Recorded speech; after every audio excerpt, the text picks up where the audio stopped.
3 युवकों ने एक क्राइम शो देखकर प्लान किया लगभग एक परफेक्ट क्राइम। उनसे मैं इतनी नफरत तो करता ही हूँ कि उन्हें बर्बाद करने के लिए उनसे दोस्ती तो क्या उनके गले भी लग सकता। कल स्ट्राइक करते हैं। बहुत होगी नेट प्रैक्टिस, सीधा गेम। एक तीर से 2 निशान, बदला और पैसा।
जगह की सेटिंग हो गई भाई अपनी। कहाँ पे? सरदौली गाँव, यहाँ से आधा घंटा दूर है। कैसे मिली? पहचान है, जगह एकदम सेफ है, एकदम सुनसान जगह है, अपने लिए एकदम परफेक्ट है। चलो एक काम तो हुआ। सुन, आज हमने कुछ वीडियो स्टडी की थी, तू दिखा दे से। हाँ दिखा। तीर निशाने पे लगा है। Yes sir. महेश गोयल की 16 मार्च तक रोजाना एक नंबर से बात होती थी। 16 मार्च के बाद एक बार भी नहीं हुई और उसके ठीक 4 दिन बाद यानी 20 मार्च को महेश पर हमला हुआ। ये 44456789 ये किसका नंबर है? किसी पूजा जायसवाल का है।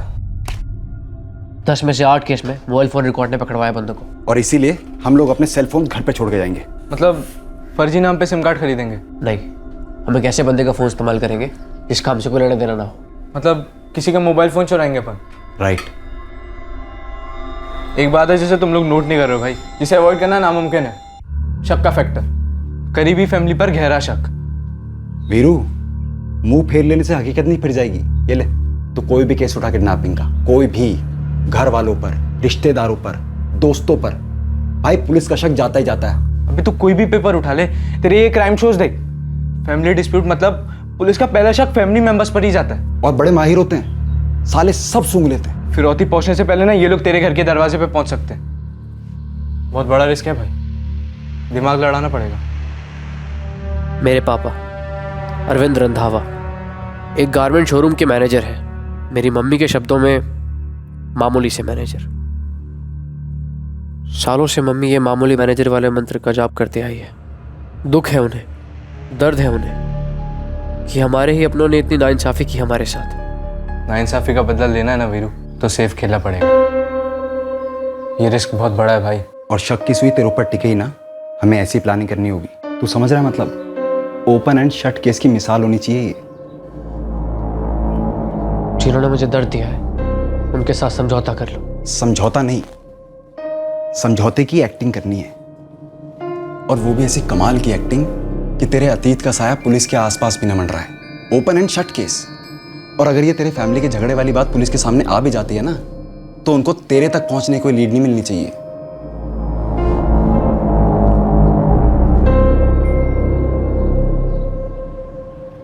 मेरे दादाजी गुरदयाल रंधावा हमारे शहर के टेक्सटाइल इंडस्ट्री का बड़ा ही जाना माना नाम है। मेरे चाचा जी ऋषभ रंधावा आज ये बिजनेस चला रहे हैं। ओए बाइक चलाऊंगा के बच्चे ना का मतलब समझता नहीं है। पापा यश के पास भी है। पापा प्लीज ना। तू अभी सिर्फ 14 साल का है, तुझे कोई लाइसेंस नहीं देगा। दादाजी लाइसेंस तो रोड पे चलाने के लिए लगता है ना, मैं तो बस कॉलोनी में चलाऊंगा। बोले ना पापा से। समर बस कर अब, तू फाइनल एग्जाम में टॉप के नंबर ला, मैं तुझे गियर वाली साइकिल खरीदूंगा। पापा प्लीज दिला दीजिए ना। तक वही चलाना, मैटर क्लोज। पापा पापा प्लीज ना पापा। क्या हुआ भैया, पापा मान गए? क्या मान गए यार? गियर वाली साइकिल दिलाने की बात की है, अब नाचो खुशी में। अरे पर एक महीना गुड बॉयज की एक्टिंग की थी, होमवर्क भी पूरा किया था, और इसके बदले खाली गियर वाली साइकिल। सिर्फ 4 साल और फिर देखियो 18 बर्थडे पे ना आप एक बाइक खड़ी होगी। ओए निकम्मो, अपने ख्याली बाइक से ना नीचे उतरो और चलो चल के तैयार हो। स्कूल जाना है कि नहीं जाना? मतलब आप ही हो ना असली विलन, आप ही पापा के कान भरती हो मेरे अरे खिलाफ। हाँ ठीक है, विलन हूँ मैं और मुझे नहीं बनना अच्छी मम्मी। हाँ और यार। बाइक तो तेरी 18 के बाद भी नहीं दिल दूंगी मैं। देखा तूने लड़के कैसे बाइक चलाते हैं, फुर फुर फुर करके। एक मेरी बात सुन लो, मैं तो अपनी बाइक लेके ही रहूंगा, फुर फुर फुर। गुरदयाल टेक्सटाइल्स, जिसमें मेरा और मेरे पापा का बराबर का हिस्सा होना चाहिए था, जिसके प्रॉफिट में बराबर का हिस्सा होना चाहिए था, और मुनाफे से आने वाली खुशियों में भी। देख बेटा, अगर तुझे स्कॉलरशिप मिल रही है तो हमें बड़ी खुशी है, लेकिन लाखों रुपया खर्च करके मैं तुझे यूके नहीं भेज सकता पढ़ाई के लिए। हमारी हैसियत नहीं है। सिर्फ हमारी हैसियत नहीं है, उनके बच्चों को तो फालतू की चीज़ें भी मिलेंगी और मेरे बच्चे को पढ़ाई के लिए भी पैसे नहीं मिलेंगे। उन लोगों की वजह से हमें अपनी जिंदगी इतनी नाप तोल कर जीनी पड़ रही है, लेकिन आप तो चुप रहेंगे, मुंह नहीं खोलेंगे, खुश रहेंगे एक मैनेजर के मामूली से ओहदे पर। बस कर संगीता, बस कर। अगर पापा जी ने मेरे साथ सोतेलो जैसा व्यवहार किया तो इसमें मेरी क्या गलती है? हैं? एक तो मैं उनकी नाइंसाफी झेलूं, ऊपर से तेरे ताने। तो जेल सिर्फ आप रहे हैं ना, हम लोग तो ऐसे ही शिकायत कर रहे हैं। हमें तो ये ऐशो आराम की जिंदगी रास नहीं आ रही है ना। बचपन से मैं मम्मी पापा को ऐसे लड़ते देखते आया हूँ। मम्मी को आज तक कभी मुस्कुराते हुए नहीं देखा, और इस सब की वजह वो एक आदमी। मेरे दादाजी ने मेरे मम्मी पापा के साथ, मेरे साथ गलत किया, और मेरे चाचा जी ने ये गलत होने दिया। देख वीरू, अबे हमारा प्लान सिर्फ तभी कामयाब हो सकता है जब तू तेरे दादाजी, तेरे चाचा जी और वो उनके बच्चे समर और अमन का दिल जीत ले, सुलह कर ले उनसे। और अमन को 100% भरोसा होना चाहिए तेरे ऊपर। उसे भरोसा होगा वो तभी तेरे पास आएगा, और फिर हमारे साथ। और उसके बाद अपन फिरौती मांगेंगे, वो लोग दे देंगे और पुलिस अपना सर खुजाती बैठेगी जिंदगी भर। और अपन लोग विदेश जाएंगे आगे पढ़ने के लिए। उनसे मैं इतनी नफरत तो करता ही हूँ कि उन्हें बर्बाद करने के लिए उनसे दोस्ती तो क्या उनके गले भी लग सकता हूँ। उन लोगों ने मुझे जिस खुशी से दूर रखा, उसी खुशी को छीनूंगा मैं। रोएंगे वो लोग। प्लान था वीरू के चाचा के दूसरे बेटे 11 साल के अमन को किडनैप करने का। फिरौती के पैसों से वीरू फॉरेन यूनिवर्सिटी की फीस भरने की सोच रहा था और अपने दादा और चाचा की फैमिली को तड़पते हुए देखना चाहता था। वीरू और उसके दोस्तों ने एक क्राइम शो को देखकर इस किडनैपिंग और मर्डर का प्लान बनाया था।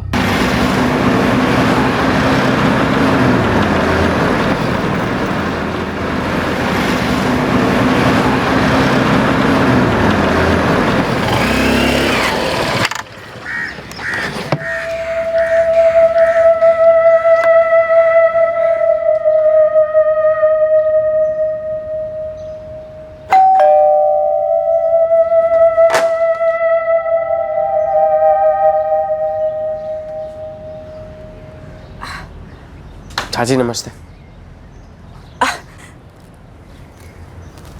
चितर आना, अंदर आ जा।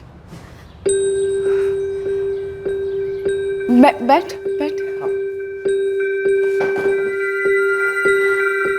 तुझे बता नहीं सकती कितनी खुशी हो रही है मुझे तुझे देख के। बच्चों को बुलाती हूँ मैं।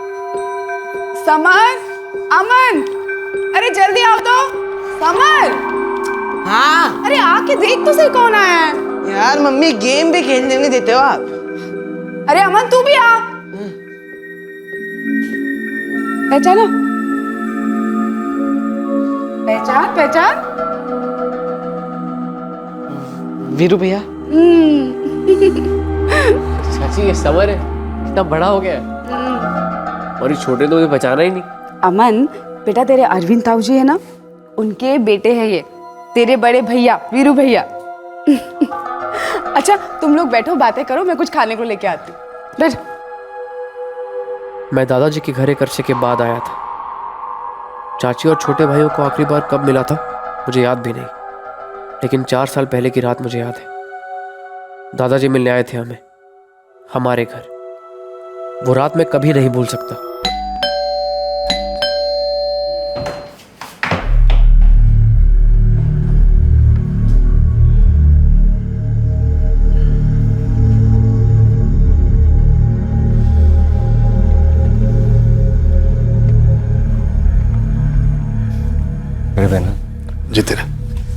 जी तेरे दादाजी ऐसे पेश आ रहे थे जैसे कि वो मेरे पापा पर बहुत बड़ी मेहरबानी कर रहे थे। परविंदर को जानता है तू? मेरा दोस्त बाजवा पर्ल्स वाला। वही, वो मेरे लिए कुछ भी करेगा। मैंने उससे बात की, वो एग्री हुआ तुझे नौकरी देने। उसके शोरूम का तू मैनेजर होगा। पापा जी, मैं मैनेजर? पापा जी, हमारी अपनी मेल में क्यों नहीं? तुम अगर बीच में ना ही बोलो तो बेस्ट रहेगा। तेरी उम्र और काबिलियत के हिसाब से रोज रोज ऐसी नौकरियां नहीं मिलती, और शायद ना ही कभी आएंगी। दूसरा मौका मिला है जिंदगी में। अपने स्वभाव पर काबू रख और घर को देख। इससे ज्यादा मैं तेरे वास्ते और कुछ ना कर पाऊंगा। चलता हूं। पापा जी तेरे।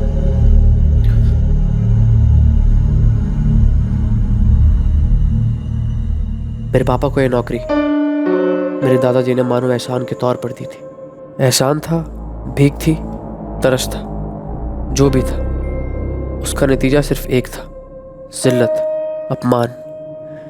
एक दर्द भरा घाव जो सालों में भरने के बजाय नासुर बन गया था मेरे अंदर। और अब वैसा ही घाव, उतना ही दर्द मैं उन्हें देने वाला था।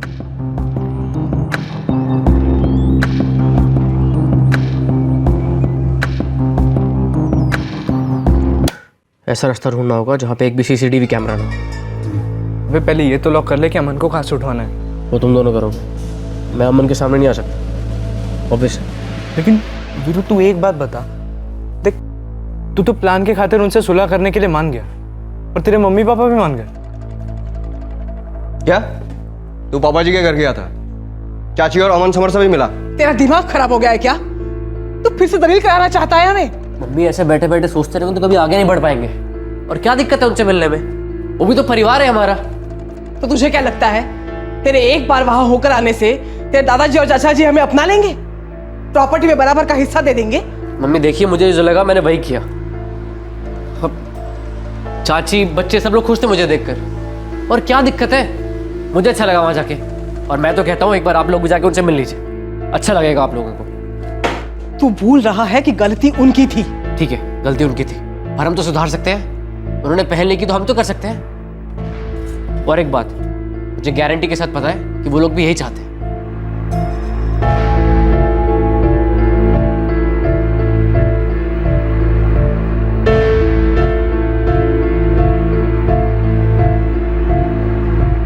वीरू आया था? जी बाबूजी। वीरू भैया ने बहुत अच्छे हैं, मुझे उनके साथ बहुत मजा आया। मैं क्या कह रही थी कि वो खुद सामने से चल के आया। क्या हम लोग पिछली बातों पे मिट्टी नहीं डाल सकते? वो भी तो इन दोनों का बड़ा भाई ही है ना। पापा जी, मुझे भी किरण की बात सही लगती है। इतने साल बीत गए, इतना पानी बह चुका है, और मुझे भी ऐसा लगता है बाबूजी कि हमें अपने गिले शिकवे भूल जाने चाहिए।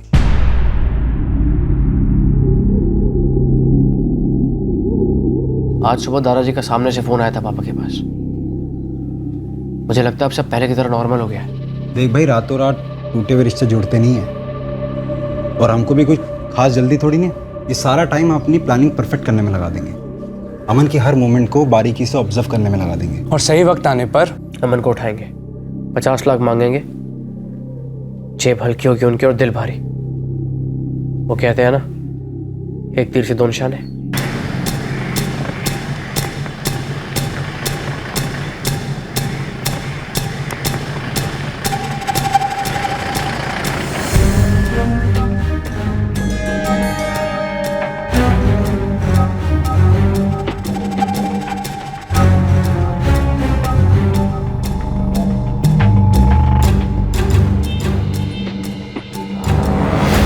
अकेला कभी नहीं रहता है वो, स्कूल हो या कहीं हो, या तो समर होता है उसके साथ, नहीं तो उसकी माँ होती है।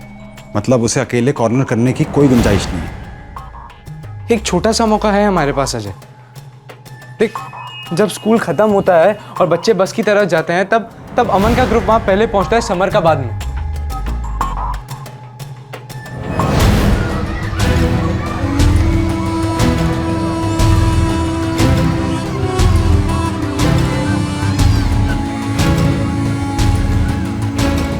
यही यही एक मौका है हमारे पास जब हम उसे बुला सकते हैं। और कोई तरीका है ही नहीं, कोई और टाइम। वीरू, तू पता कर पाएगा? देखो यार, हमारी फैमिली और उनकी फैमिली में सब कुछ अब बेटर होने लगा है, लेकिन मुझे इतनी बारीकी से पता नहीं है कि अमन अकेला कब मिलेगा। मुझे लगता है हमारे पास सिर्फ यही एक मौका है।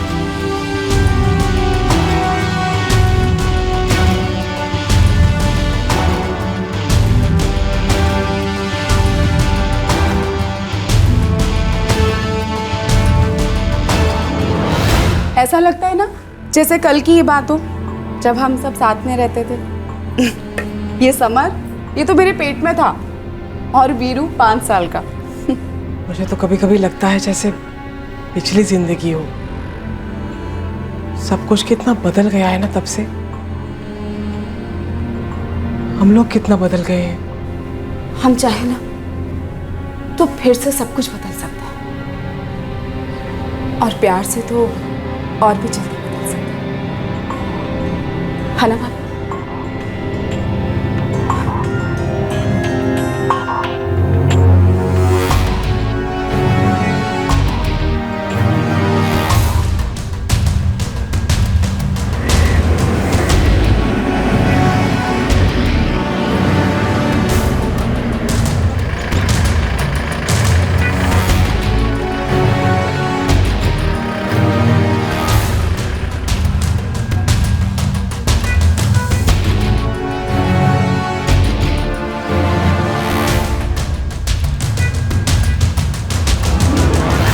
किसी थिएटर प्रोडक्शन की तरह महीनों से इस किडनैपिंग की रिहर्सल चल रही थी, प्री प्रोडक्शन चल रहा था। इस परफेक्ट क्राइम को अंजाम देने की घड़ी अब करीब आ गई थी।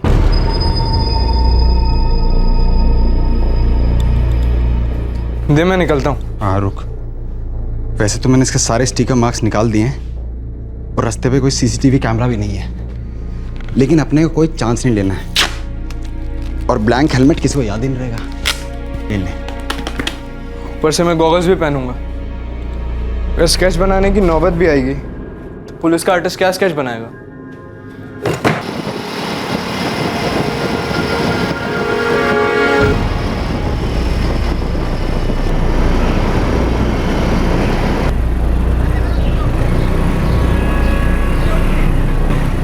अरे, आप में से कोई कारपेंटर है क्या? हम दोनों ही कारपेंटर साहब। पर यार मुझे एक ही चाहिए था।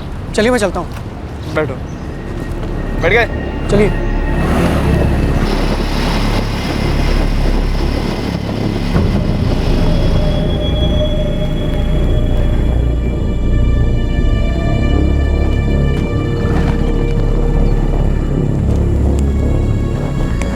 क्या हुआ साहब?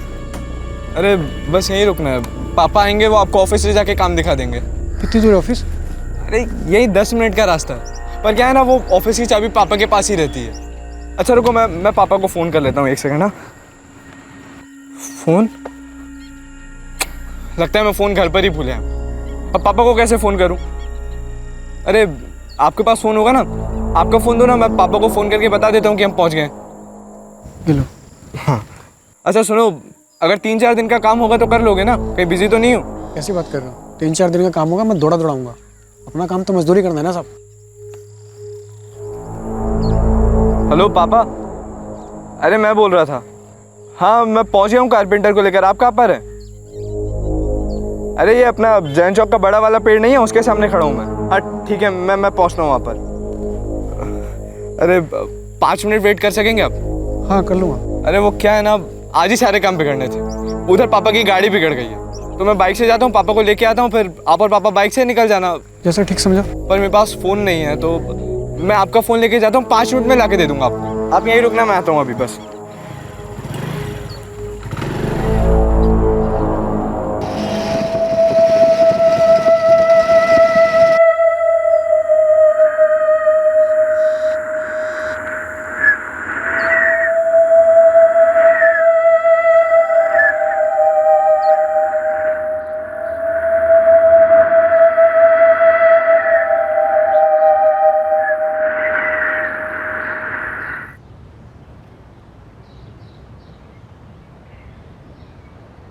क्या कह रहे?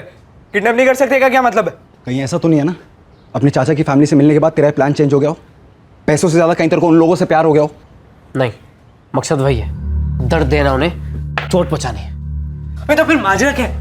देख देख, सब कुछ प्लान हो चुका है, हमें पता है कि हमें अमन को स्कूल के बाहर से उठाना है, तो अब प्रॉब्लम क्या है? मुझे लगता है हमारा प्लान परफेक्ट नहीं है। किस एंगल से परफेक्ट नहीं है? तूने कभी सोचा है अगर मैंने अमन को स्कूल बस के पास अपने पास बुलाया तो, और वो नहीं आया तो, या उसे समर को बुला लिया तो, और अगर मैं पकड़ा गया तो वहां पे जाके?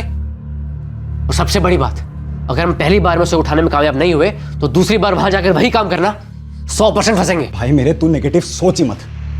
स्कूल से लेकर सरदोली गांव तक पूरा रूट स्टडी किया मैंने। एक सीसीटीवी कैमरा नहीं है रास्ते में, और घर पूरा साफ है, कोई पंगा नहीं है, जीरो रिस्क। ये देख, ये फिरौती का कॉल करने के लिए फोन भी अरेंज हो गया अपने पास, और लाश फेंकने के लिए तालाब भी मार्क कर लिया हमने। एक सीसीटीवी कैमरा नहीं है वहां पर, और तेरे को तेरी फैमिली को मिले हुए उन लोगों से 4 महीने हो चुके हैं। तू कह रहा है अमन तेरे पास नहीं आएगा?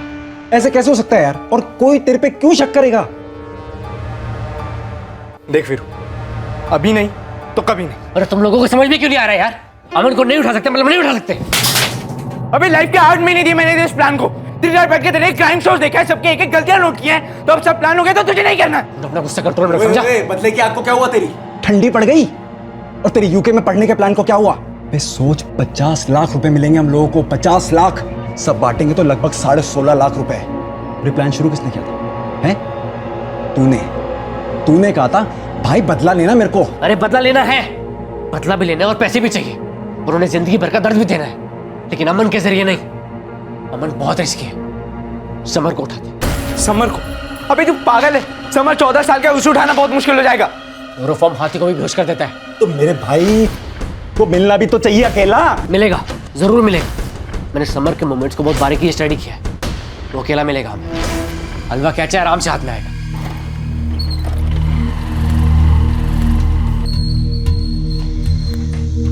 अरे वीरू भैया, कहाँ जा रहा है समर? अरे वीरू, चाची नमस्ते। मैं बस ये पास से गुजर रहा था, सोचा आप लोगों से मिलता चलो। जीतर, अच्छा किया, अब रोटी खा के जाना। अच्छा वीरू भैया, अभी मेरा क्लास है, मैं 1.5 घंटे में वापस आ जाऊंगा। आपसे खूब सारी बातें करनी है। बेटा संभाल के जाना। इसमें संभालने जैसा क्या है? खटारी तो है, बैलगाड़ी की स्पीड पे चलती है। समर तो एक काम करना, साइकिल नहीं छोड़ दे, तुझे मैं ड्रॉप कर देता हूँ। चाची मैं ले जाऊँ बाइक पर? वीरू सुन बेटा, ये ना बाइक पे चलाने की जिद करेगा, बिल्कुल तेरे को कसम है मेरी, अगर तूने चलाने दी इसको। ओ मम्मी डार्लिंग, अपनी कसम वसम वापस ले लो, मुझे पहले से बाइक चलाने आती है। हैं? फिर तो तुझे डबल कसम है अगर तूने इसे बाइक चलाने को दी तो। चाची आप फिक्र मत करो, जब तक ये 18 का नहीं होता ना, ये मेरे पीछे ही बैठेगा। आजा हीरो, चल। वीरू भैया मैं भी ट्रिपल ले लो। और चुप कर, ट्रिपल ले लो, ट्रिपल। तू रेडी रहना, मैं समर को ड्रॉप करके आता हूँ, फिर तुझे घुमाने लेके चलूंगा। संभाल के चलाना। Bye bye. वीरू भैया, किसी दिन मुझे भी बाइक चलाने दो ना, मम्मी तो अलाउ ही नहीं करती, और ऊपर से ना पापा के भी कान भर के रखती है, नो बाइक बिफोर 18। चल ठीक है, किसी दिन मौका देखकर तुझे ओपन फील्ड ले जाऊंगा, वहाँ जितनी मर्जी है बाइक चला लेना। पक्का ना? पक्का। समर ट्यूशन क्लासेस साइकिल पे जाता है, बड़े आराम से उठा सकते हैं मुझे। बाजार से आलू प्याज उठाने जितना आसान तो नहीं है ना। फिर से पूरे रूट की स्टडी करो, बिना सीसीटीवी कैमरे का रास्ता मैप करो, मतलब सब कुछ वापस से करो, डबल मेहनत करो। लेकिन जीरो रिस्क। समर को आधे रास्ते बेला फुसला कर लिया, उसके बाद तुम लोगों से जेब में डाल के ले जाना। और दूसरी बात, अगले हफ्ते स्कूल की छुट्टियां चालू है। मतलब 1 हफ्ते में हम पूरी प्लानिंग वापस से कैसे करेंगे? हो जिससे स्कूल बंद हो रहे हैं, लेकिन ट्यूशन क्लासेस चालू रहेंगी। टाइम की टेंशन नहीं है हमें, हमें सिर्फ काम परफेक्टली करना है अपना। इससे बेटर मौका नहीं होगा हमारे पास। तो गुरदयाल, उसका दूसरा बेटा ऋषभ और ऋषभ की पत्नी किरण, इन तीनों को हल्का सा भी शक नहीं हुआ कि 14 वर्षीय समर को अब जान का खतरा है, और पहले शिकार 11 वर्षीय अमन था। दूसरी तरफ वीरू के माँ बाप को भी बिल्कुल खबर नहीं थी कि उनके बेटे की तरफ से ये टूटे रिश्तों को फिर से जोड़ने की कोशिश दरअसल बदले के इरादे से की गई साजिश का एक हिस्सा था। तो तुझे हमारी दवाई का सैंपल मिलता, और याद रख हमारी दवाई बहुत कड़वी है। जिसके बोलो उसके शपथ खाने को तैयार हूँ साहब। मैं तो 1 साल से याशी के कॉम्प्लेक्स में गई ही नहीं हूँ। मैं बटाटे की बोरी लेने बाहर जा रहा था, तब मैंने देखा, और फिर इसने अगर मुझे बताया। और वीरू अपने दोस्तों के साथ सीरियस अध्ययन में लगा हुआ था कि इस तरह इस परफेक्ट क्राइम की प्लानिंग की जाए ताकि तहकीकात उनकी चौखट तक कभी न पहुंचे। अब शिकार की घड़ी बहुत पास आ गई थी। वीरू, अजय और कमल ने जुर्म के सारे निशान मिटाने की बारीकी से प्लानिंग कर ली थी। एक परफेक्ट क्राइम होने जा रहा था, एक ऐसा जुर्म जो नफरत के दलदल से जन्मा था और लालच की गोद में पला था। पूरे 5 गियर हैं, स्पीड भी कंट्रोल कर सकते हैं, बिल्कुल आपकी बाइक की तरह। भैया ये साइकिल मैं भी चलाऊंगा, बोल देता हूँ। लो, पापा ने सिर्फ ये मेरे लिए खरीदी, ओके? तो इसे मैं ही चलाऊंगा। हाँ, तू चला सकता है कभी कभी, लेकिन बच्चों को इस पे एक भी खरोच चाहिए ना तो तू देख लियो, वो तेरी आखिरी राइड होगी। ये क्या रूल है? मैं नहीं मानता ये rule. Not fair Samar. Aman तेरी साइकिल नहीं तोड़ेगा, अच्छे से चलाएगा। क्यों अमन? भैया आप इसे जानते नहीं हो, ये ना कुछ भी तोड़ सकता है, इससे कुछ नहीं आता। भैया ये तो मुझे डफर ही समझता है। अमन तू चिंता मत कर, 3 साल बाद इसकी बाइक आ जाएगी, फिर ये साइकिल तेरी। मैं 3 साल वेट नहीं करूंगा, मैं पापा को बोल के थोड़े दिन में ही ऐसी साइकिल खरीद लूंगा, वो भी गियर वाली। तो जा ना भाई, मंगवा ले, जा भाई, गुड नाइट। समर चलो भाई, बहुत हो गई तुम्हारी गियर वाली साइकिल की पूजा, कुछ खा पी लो। वीरू तू भी चल बेटा, आजा। अरे चाची, ये समर और अमन मुझे साइकिल के बारे में समझा रहे हैं। साइकिल वैसे अच्छी है चाची, कभी कभार मन करता है कि मैं भी बच्चा बन जाऊं। बचपन बहुत अच्छा था। हाँ ये तो है, बचपन कभी लौट के थोड़ी ना आता है। अच्छा चलो चलो जल्दी आ जाओ। समर तू सुनना है ना मेरी बात? हाँ मम्मी, आता हूँ। आ फिर। हाँ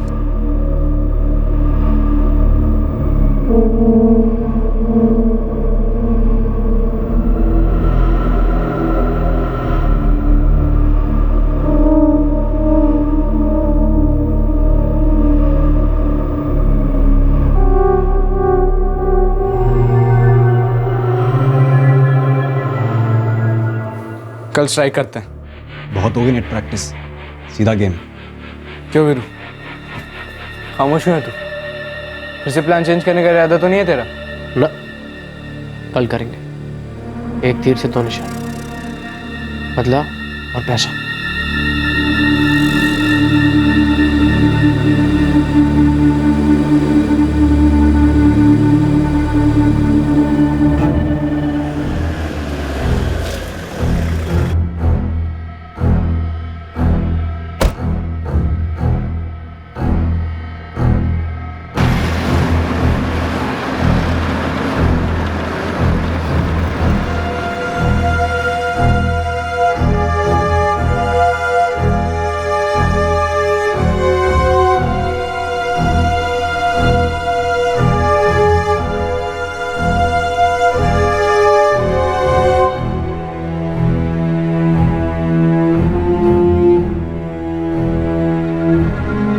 मम्मी, मैं क्लास के लिए निकल रहा हूँ।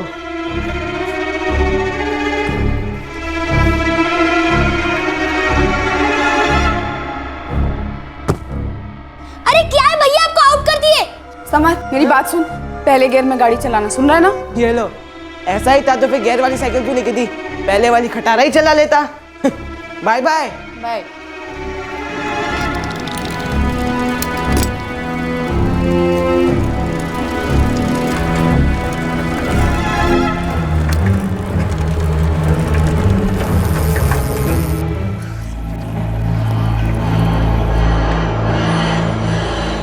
वीरू भैया आप यहाँ? ट्यूशन जा रहा है?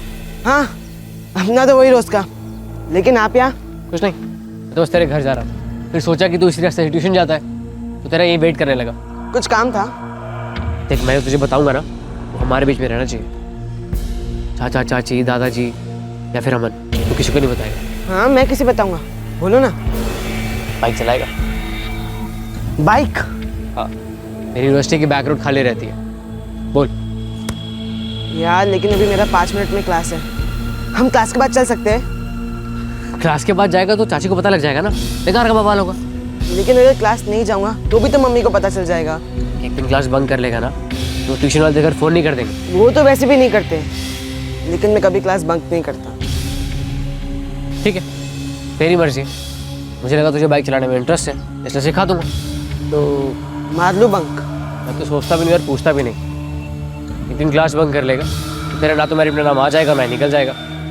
बाकी तेरी मर्जी है, ऐसे मौके बार बार नहीं आते। चलो फिर आज क्लास की छुट्टी, आज बाइक चलाएंगे।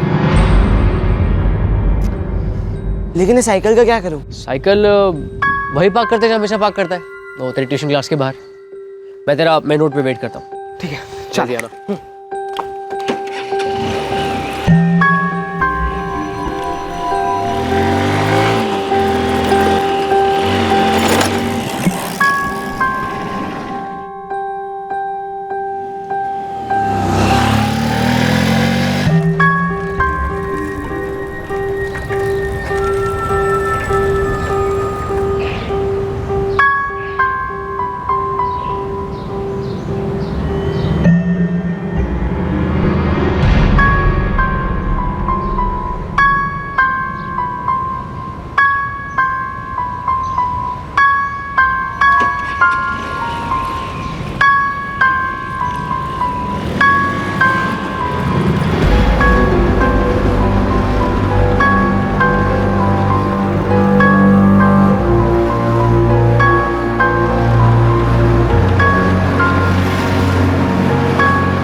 वो एक ऐसा दिन था जब समर के घर वाले चिंता और डर के भवंडर में खिंच जाने वाले थे।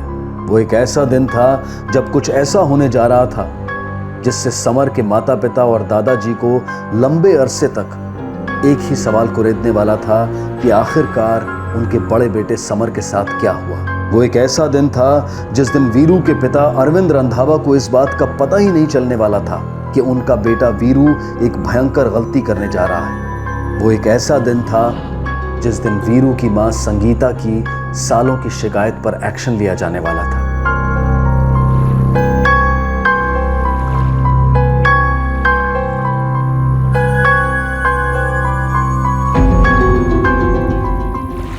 अरे वीरू भैया, हम यहाँ प्रैक्टिस करेंगे। अरे नहीं यार, हम बैकग्राउंड में प्रैक्टिस करेंगे। तो फिर यहाँ क्यों? तू क्वेश्चन बहुत पूछता है। आजा, तुझे अपने फ्रेंड से मिलवाता हूँ। समर, ये कमल है और वो अजय, और ये मेरे चाचा का बेटा समर है। क्या हाल है समर? समर, तो एक काम कर, तू बाइक पर अकेला, हम तीनों पीछे कार में आते हैं। मैं अकेला? आप मेरे पीछे नहीं आओगे? अरे तू चला लेगा यार। सच में जाऊँ? अरे सच में जा, तू चाचा जा।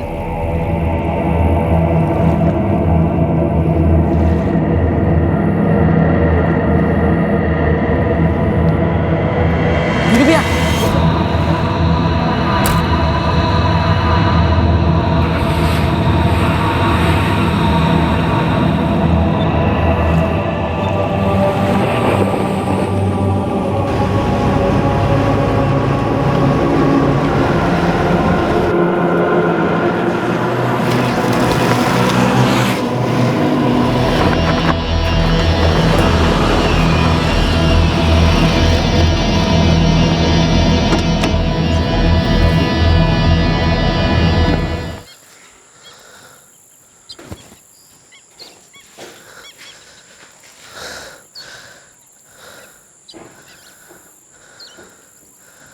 अब बवाल होने दो।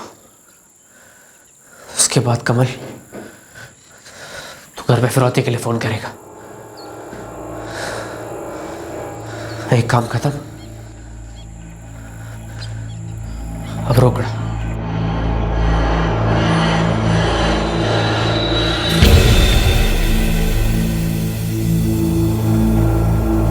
अरे ऐसे कैसे? ट्यूशन क्लास के लिए निकला तो था वो। नहीं आंटी, मैं परमजीत और सचिन तो क्लास में ही थे, पर समर नहीं आया। हाँ, पर उसकी साइकिल क्लास के बाहर पार्क थी। अरे लेकिन ऐसे कैसे हो सकता है? नहीं किरण जी, समर आज ट्यूशन नहीं आया।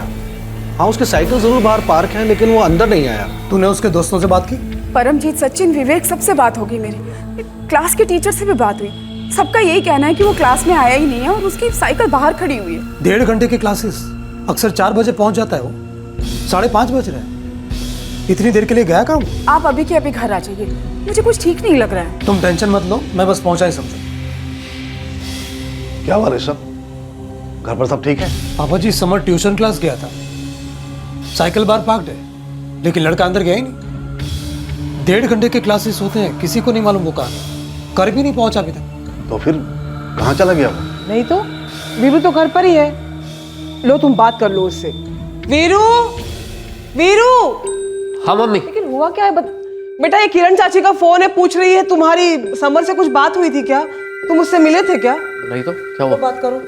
हेलो, वो समर ट्यूशन क्लास गया था, अभी तक घर ही नहीं लौटा और टीचर का कहना है कि वो क्लास में भी नहीं आया। 3:30 बजे क्लास खत्म होती है और 4 बजे तक घर भी आ जाता है। तो अब तो 5:30 हो रहे हैं, उसका कुछ पता ही नहीं है। चाची आप चिंता मत कीजिए, मैं भी आता हूँ बस। क्या हुआ? चाची कह रही है समर मिल नहीं रहा है, अभी तक घर नहीं लौटा। अरे ला, मैं तेरे पापा को फोन करती हूँ, हम लोग भी पहुँचते हैं वहाँ। अरे आप चिंता मत करो, कोई मूवी भी चला गया होगा चाची से झगड़ा करके, मैं देखता हूँ, मिल जाएगा, कोई बात नहीं। अरे ऐसे कैसे?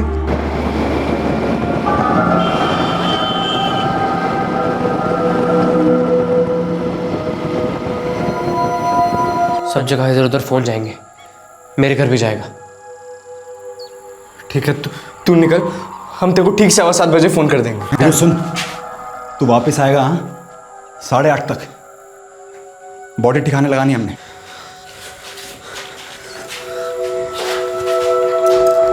माना समर बहुत मस्ती करता था, लेकिन इस तरह बिना बताए कभी कहीं नहीं गया। मैं क्या कहता हूँ, तुरंत पुलिस के पास चलते हैं। हाँ पापा जी, कुछ गड़बड़ जरूर है। अगर समर कहीं फंस गया होता तो कहीं से एक फोन तो कर ही सकता था ना। उठिए चलिए पापा जी। ये तो कोई अननोन नंबर है। उठा फोन उठा ले, समर का हो सकता है।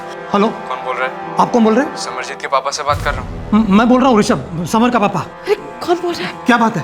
तुम्हारा बेटा हमारे कब्जे में, ना पुलिस के पास जाना ना शोर मचाना। शोर मचाया आपने तो आपका लड़का हमेशा के लिए खामोश हो जाएगा, मतलब मार डालेंगे हम उसको। क्या बोल रहे हैं आप? चाहते क्या हो? 50 लाख पैसे दो, लड़का लो। मैं फिर कॉल करूंगा ये बताने के लिए कि पैसे कहाँ पर चाहिए, और जितना जल्दी हो सकता है उतना जल्दी कैश रेडी करो। और फिर कह रहा हूं, नो पुलिस। अगर पता चलता है कि पुलिस इन्वॉल्व हुई है तो गला काट कर फेंक देंगे समर का। हेलो हेलो, अरे क्या हुआ? किसका फोन था? किसी ने समर को किडनैप कर लिया। क्या? किडनैप? 50 लाख रुपए मांग रहा है और बोला कि अगर पुलिस को बताया तो समर को मार डालेगा। पर ऋषभ, ये है कौन आदमी? पता नहीं, मुझे भी पता नहीं किसका फोन था ये। ऐसे कहा देने? बोला कि वापस फोन करूंगा। तू ऐसा कर, इस नंबर पे वापस फोन लगा। स्विच ऑफ आ रहा है। हम पुलिस के पास चलते हैं। देखो, हम सबको हिम्मत से काम लेना होगा। हम पुलिस को सब बता देंगे, वो इस कॉलर को ढूंढ निकालेंगे। बेटा, यहाँ पे सवाल 50 लाख का नहीं है, सवाल ये है कि समर उनके पास है भी या नहीं। चलो मेरे साथ, चलो बेटा। चलिए वापस। और फिर हम पुलिस स्टेशन होकर आए तो ध्यान रखिए यहाँ। बेटा समर, समर, बाबू समर,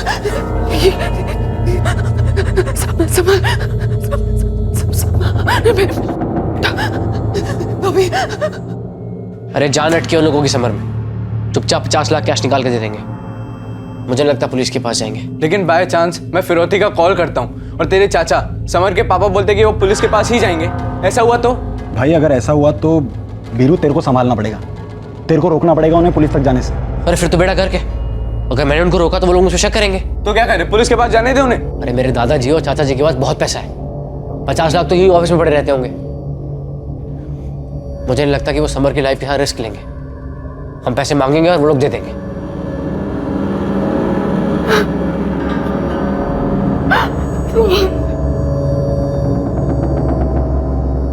समर भैया वापस आ जाएंगे ना?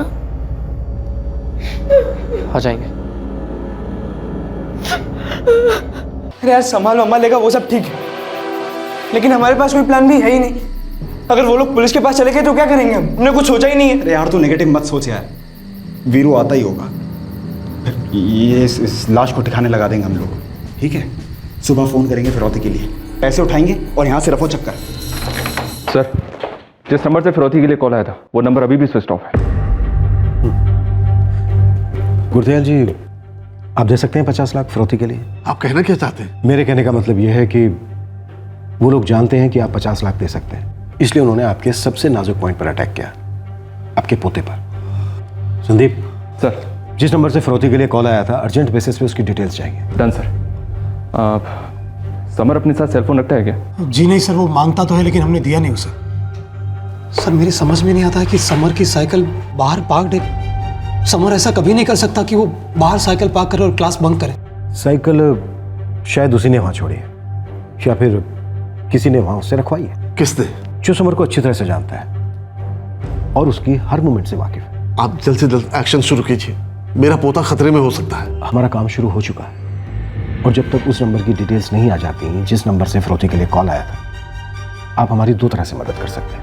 एक, हमें समर की लेटेस्ट फोटो चाहिए और दूसरी, आप लोगों को किसी पर शक है?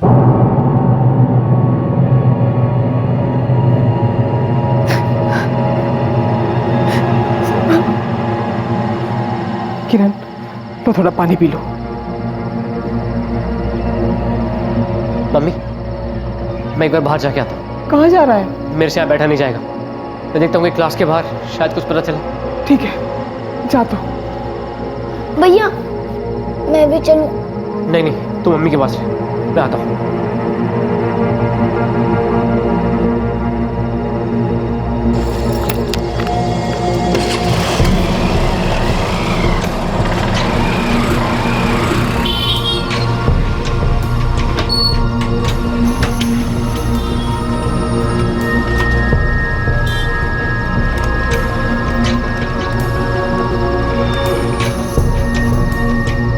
The number you have called is currently switched off. Please try again later.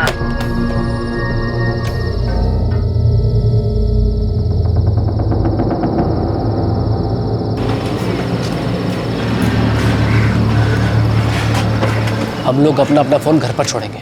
Police को फोन रिकॉर्ड से कुछ पता नहीं चलना चाहिए। मतलब हमारे पास से चुराया हुआ फोन होगा, फिरौती के कॉल के बाद अगले दिन तक वो भी स्विच ऑफ रहेगा और इस बीच उसे कोई ऑन नहीं करेगा। तेरे को हम लोगों के पास वापस आना होगा, आज को भी ठिकाने लगाना होगा ना। मैं आ जाऊंगा, घर वालों के साथ थोड़ा टाइम स्पेंड करके मैं कोई बहाना बनाकर तुम लोगों के पास आ जाऊंगा। तू तेरे फोन के साथ क्या करेगा? वो मैं घर पे छोड़ दूंगा। देख, मैं फिर कह रहा हूँ, मुझे डाउट उठ रहा है। अगर तेरे दादा या चाचा पुलिस के पास गए तो क्या करेंगे?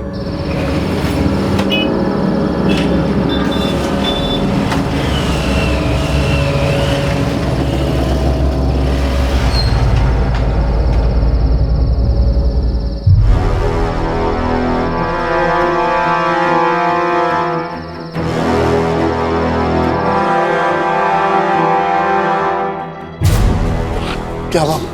कुछ? मैंने घर से लेकर क्लास तक सब जगह छान मारा। कुछ पता चला? नहीं चाचू। पुलिस क्या बोली? उन्होंने ढूंढना शुरू कर दिया है। मेरा फोन भी सर्विलेंस पे डाल दिया है। जैसे ही वो दोबारा फोन करेगा पैसों के लिए पकड़ा जाएगा। ऋषभ, तू टेंशन ना ले, हमारे समर को पुलिस छुड़वाकर सीधा तेरे पास ले आएगी, उसे कुछ नहीं होगा। बेटा मैं क्या कहता हूँ, 50 लाख रेडी रखो, जैसे उनका फोन आता दे दो। हमें हमारा बच्चा चाहिए बस। आखिर ये कमीना है कौन? यस सर, मैंने ही नहीं बल्कि उसके दोस्तों ने भी देखा साइकिल को यहाँ पार्क हुए हुए, लेकिन समर का कुछ पता नहीं। सर, समर के फादर ऋषभ रंधावा का मोबाइल नंबर हम लोग मॉनिटर कर रहे हैं। बहुत जल्द पता चल जाएगा कि जिस नंबर से कॉल आया था वो नंबर किसका है। ये भी तो हो सकता है कि समर यहाँ आया ही ना हो, उसे उठाने वालों ने उसकी साइकिल यहाँ लाकर पार्क कर दी, इस वजह से उसे यहाँ किसी ने देखा ही नहीं। यहाँ से लेके समर के घर तक जितना भी रास्ता है पूरा छानना है, कहीं ना कहीं कोई ना कोई सीसीटीवी कैमरा जरूर होना चाहिए। Okay sir.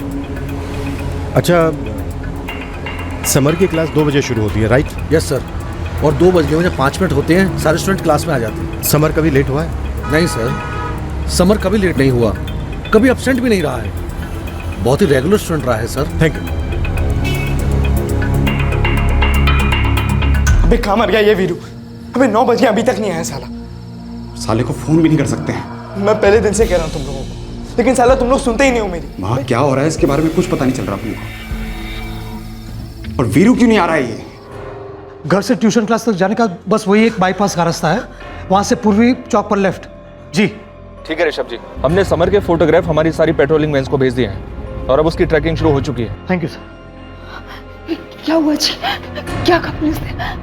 मेरा समर मिल जाएगा ना? हाँ किरण, मिल जाएगा, समर मिल जाएगा। लेकिन वो कॉल हो गया, क्या चाहते हैं? मैं भी नहीं जानता किरण, उसका फोन स्विच ऑफ आ रहा है।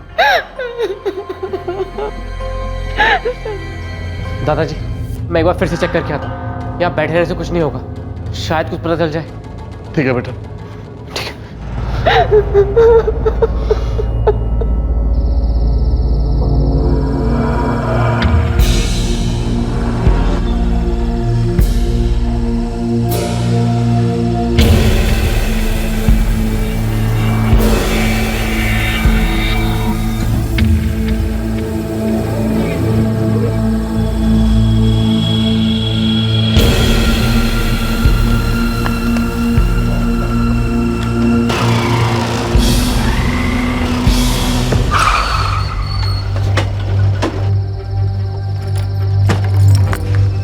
जी कुछ पता चला? तुम कौन? मैं वीरेंद्र रंधावा, समर मेरे चाचा का बेटा है। हम उसे ढूंढ रहे हैं, बहुत जल्द खबर मिलेगी।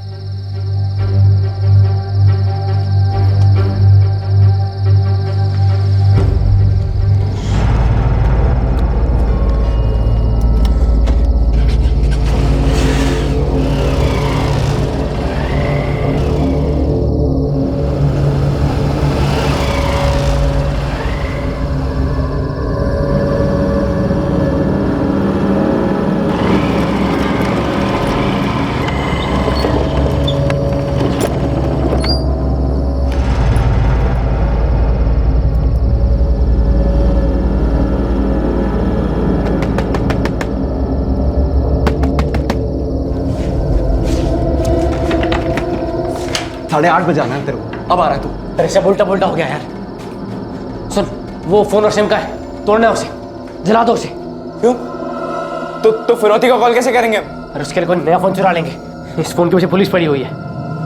साले मैंने तेरे को पहले ही कहा पुलिस से इन्वॉल्व होगी, लेकिन तुम लोग सुनते ही नहीं हो मेरी। अबे तो तूने रोका क्यों नहीं पुलिस के पास जाने से उन्हें? अबे तू पागल है क्या? कैसे रोकता? क्यों बे? उस दिन तो बड़े कॉन्फिडेंस से बोल रहा था तू वो लोग नहीं जाएंगे पुलिस के पास। ठीक है, चल के बोलो पुलिस के पास। क्या करता मैं? कैसे रोकता उन्हें? अगर उन्हें रोकता ना तो लोग शक करते मुझ पे। पर ठीक है, मानता हूं हमने इस बारे में प्लानिंग नहीं की थी, लेकिन इस वक्त हमारा उस मुसीबत से निकलना ज्यादा जरूरी है। और वो सिर्फ तेरा फोन ट्रैक नहीं कर रहे हैं, मेरे चाचा को फोन भी ट्रैक कर रहे हैं। तो अब हैं? तो मुझे नहीं लगता कि हमें फिरौती के 50 लाख मिल सकते हैं। क्यों नहीं मिलेंगे? पता नहीं था मुझे, वो लोग पुलिस के बाद इतनी जल्दी चले जाएंगे। सोचा नहीं था मैंने। बे देखो कहा था ना मैंने सोचने को। हाँ कहा था, लेकिन इस वक्त उस लाश को ठिकाने लगाना ज्यादा जरूरी है। और ये काम तुम दोनों करोगे, क्योंकि मुझे घर जाना है। घर में पुलिस वाले आए हुए हैं और मेरे परिवार वाले भी। अगर मैं घर पे नहीं हुआ ना तो खामखा उनका शक हो जाएगा मुझ पे। नहीं, ये हम दोनों से नहीं होगा, तू भी चलेगा हमारे साथ। एक तो तूने पहले ही मूड ऑफ कर दिया ये फिरौती वाली बात करके कि पैसे नहीं मिलने वाले, ऊपर से ये बॉडी का बोझ भी हमारे सर पर। तू भी चलेगा हमारे साथ, तू भी चलेगा ये बॉडी को डिस्पोज करने। पुलिस के पास जा चुके हैं ना वो लोग। इसका मतलब पूरे सोहमगंज में पुलिस हमको ढूंढ रही होगी, पूरे सोहमगंज में रेड अलर्ट आज जारी हो गया होगा वहां पर। तुम लोग समझ क्यों नहीं रहे हो यार? मुझे घर जाना जरूरी है। तो सुन ले, तेरे बिना ये लाश यहाँ से हिलेगी नहीं, है ना? तू चलेगा हमारे साथ। अरे चलो यार, इसको दफनाना है बेटा। एक बार ये लाश सड़ गई ना, सबकी बैंड बच जाएगी। वो तो वैसे ही बच चुकी है ना। अभी जब फिरौती के पैसे नहीं मिलने वाले थे तो बेकार में इस बच्चे को क्यों मारा हमने? पर इस वक्त ये सोचना जरूरी नहीं है। ठीक है, चलता हूँ मैं तेरे साथ। इस वक्त इस फोन को सिम को तोड़ना जरूरी है, उसकी लाश को ठिकाने लगाना जरूरी है। काम करते हैं, इस फोन को सिम को रास्ते में तोड़ेंगे। मुझे डर है कि अब तक तो पुलिस ने फोन को ट्रैक कर ही लिया होगा। ठीक है, चल रहा हूं मैं तेरे साथ। ईटों का वेट बॉडी को सीधे तालाब के बॉटम तक लेके जाएगा। उसके बाद लाश नीचे ही रह जाएगी और कभी किसी को नहीं मिलेगी। लेकिन हम 50 लाख निकलवा कर ही रहेंगे किसी भी हाल में। करेंगे वो सब करेंगे, लेकिन पहले ये जरूरी है।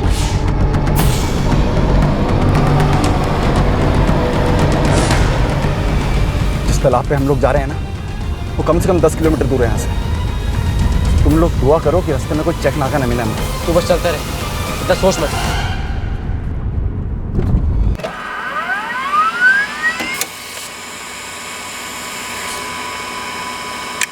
दिनेश कौशल?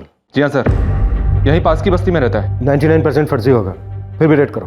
Right sir. आप किसी दिनेश कौशल को जानते हैं? दिनेश कौशल? नहीं तो पापा जी नहीं जानते। पूरे चांसेस हैं फर्जी होगा, एड्रेस भी फर्जी होगा।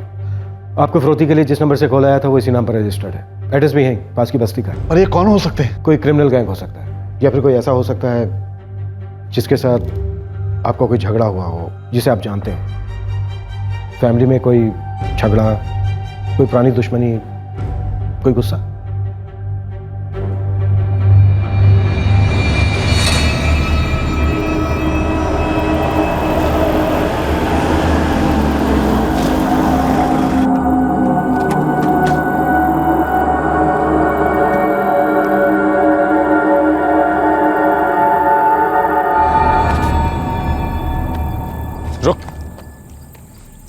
पहले ये बता कि फिरौती का क्या प्लान है? देख कमल, मैं तुझे पहले बोल चुका हूँ, इस वक्त फिरौती इंपॉर्टेंट नहीं है। हमारे सर पे मर्डर है और हमें उससे बचना है। देख वीरू, मैं और अजय इस प्लान में शामिल क्यों हुए? पैसों के लिए। हमारी तेरे चाचा के साथ कोई दुश्मनी नहीं थी कि हम किसी खून में इन्वॉल्व हो जाए। यहाँ से निकल लेते हैं पहले, हैं? फालतू में किसी पुलिस ने देख लिया, 4 सवाल पूछेगी और फिर मैं कह रहा हूँ यहाँ से निकलते हैं पहले। कमल।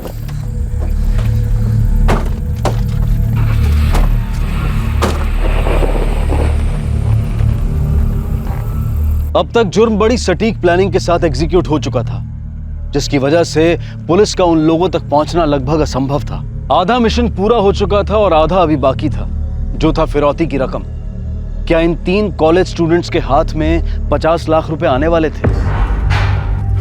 मुजरिमों के प्लान के हिसाब से गरीब मासूम आदमी पुलिस की सख्ती का शिकार हो गया था। जितनी जल्दी सच बोलेगा उतनी कम तकलीफ होगी तुझे। दुनिया के लिए सस्ता होगा, मेरे लिए बहुत महंगा था वो फोन।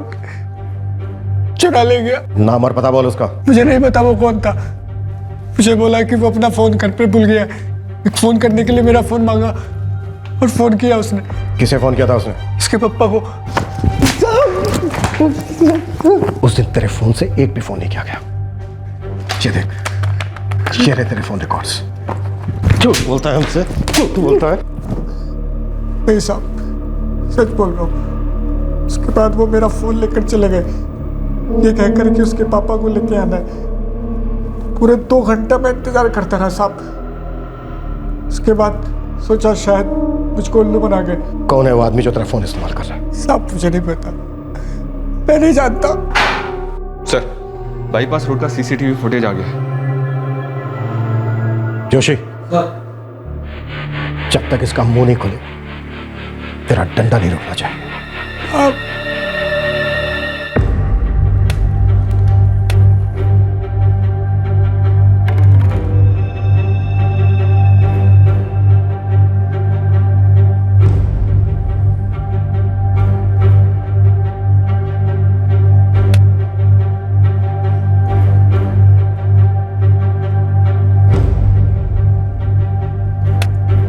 सर, इसके आगे का रोड पूर्वी चौक का रोड है और वहाँ कोई सीसीटीवी इंस्टॉल नहीं है। दुकानें हैं? छोटा सा मार्केट एरिया है सर, छोटे मोटे ट्रेडर्स की दुकानें हैं। तो के लिए दूसरा कॉल आया? जी नहीं, ऋषभ रंधावा का फोन हम मिनट बाई मिनट ऑब्जर्व कर रहे हैं। ये दिनेश कौशल बली का बकरा मालूम होता है। जो भी है इस किडनैपिंग के पीछे, उसने फर्जी नाम पर दूसरा सिम कार्ड लेना जरूरी नहीं समझा, बल्कि किसी का फोन चुरा लिया। संदीप, अपने खबरियों को एक्टिव कर दो। सर, मुझे लगता है बच्चे की जान को खतरा है। फिरौती के लिए दूसरा कॉल ना आना ये अच्छी निशानी नहीं है। ऋषभ, कुछ खबर? क्या हुआ? कहाँ है मेरा बच्चा? पुलिस क्या बोली? पुलिस को बाईपास के रास्ते का सीसीटीवी फुटेज मिला है। उस क्लासेस वाले रास्ते पर समर दिखता तो है, लेकिन आगे के रास्ते पर कोई सीसीटीवी नहीं थी। पुलिस ने मोबाइल के मालिक को भी धर लिया है। कोई दिहाड़ी मजदूर है, कहता है कि उसका फोन चुराया गया है। अरे तो फोन क्यों नहीं किया उन्होंने? क्या चाहिए उनको? पैसे चाहिए? उनको बोलो जितने पैसे चाहिए उन्हें उतने पैसे देंगे, बस हमें हमारा बच्चा दे दो। सुन रहा है आप? मुझे मेरा बच्चा चाहिए बस। समर, मेरा बच्चा लेके आओ, कहीं से भी लेके आओ।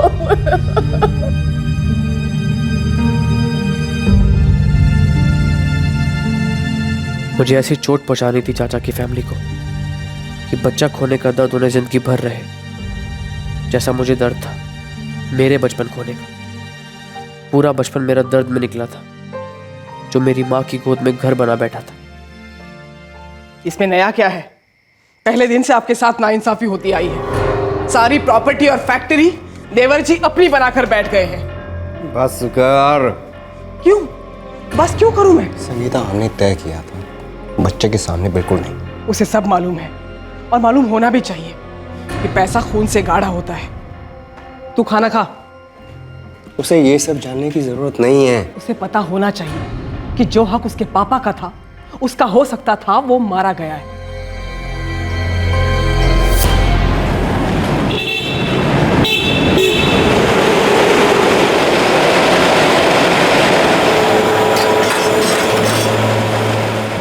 किशन, ये तंजानिया वाला कंसाइनमेंट अभी तक गया क्यों नहीं? जी वो पिछले 1 हफ्ते से 10 लोग कम है काम पर, सब एक साथ ही बीमार हो गए। तो बताना चाहिए था ना, हैं? भाई टेम्परेरी आदमी और मंगा लेते, ऑर्डर कैसे रोक सकते हैं? देख, अगर ऑर्डर नहीं गया तो पेमेंट नहीं होगी, और अगर पेमेंट नहीं होगी तो वर्कर्स को तनख्वाह कहाँ से देंगे हम? सर जी, ऐसा पहली बार ही हुआ है कि एक साथ 10 लोग बीमार हो गए। हो सकता है कैंटीन के खाने में कुछ। अच्छा, तो उल्टा इल्ज़ाम जो है फैक्ट्री पर ही लगा रहा है। देख भाई किशन, ये जो यूनियन बाजी वाला चक्कर है ना, वो यहाँ नहीं चलेगा, समझा तू? जितने दिन बंदे नहीं आए हैं उन सब की तनख्वाह काटूंगा मैं। तो लंगर नहीं खोल रखा मैंने, पकड़ इसे। हाँ सुमित जी, अरविंद बोल रहा हूँ। वो आपका तंजानिया वाला कंसाइनमेंट जो है उसको थोड़ी देर हो जाएगी। मैंने आपके मैनेजर को इन्फॉर्म कर दिया है, सोचा पर्सनली आपको भी बता दूँ। एक मिनट, ये क्या बोले जा रहे हैं आप? हैं भाई, आपका ऑर्डर पहले कभी डिले हुआ है क्या? ये को तरीका है बात करने का? ओए सुमित जी, अगर एक लफ्ज मुंह से निकाला ना तो मेरे मुंह से भी भला बुरा निकल जाएगा। भाई धंधा नहीं करना है तो किसी और को ऑर्डर दे दीजिए, लेकिन इस लेवल की बातें हम नहीं सुनेंगे। हमारे सबसे पुराने क्लाइंट हैं सुमित बारवा। क्या हो गया पापा जी? गुलाम तो नहीं है ना हम उसके? तुम समझ क्यों नहीं रहे हो? बिजनेस में गुस्से को घर में रखकर आना होता है। वहाँ क्लाइंट तुमसे परेशान है, वर्कर्स मुंह फुलाए बैठे हैं। अगर ऐसे में हड़ताल वड़ताल हो गई ना तो बहुत भारी पड़ेगा। पापा जी भारी पड़ेगा तो भारी हाथों से ठीक भी करेंगे। फिर तो कुछ बचेगा ही नहीं बेटा। इतनी मेहनत से मैंने फैक्ट्री खड़ी की है, सब बर्बाद हो जाएगा। ऐसा कुछ नहीं होगा पापा जी, जमाना बदल गया है। कंपटीशन है, कंपटीशन। बाहर जंग है, जंग। बेटा इस जंग में अहंकार और गुस्सा सबसे बुरे हथियार होते हैं। मैंने एक फैसला लिया है। कैसा फैसला पापा जी? अब से मेरे सारे काम ऋषभ संभालेगा। हम दोनों मिलकर फैक्ट्री को फिर से वैसा ही बनाएंगे जैसा तुम्हारे आने से पहले थी। पापा जी ये तो मेरे साथ बहुत बड़ी नाइंसाफी हुई ना। तुमने बहुत बड़ी जिम्मेदारी के साथ नाइंसाफी की है।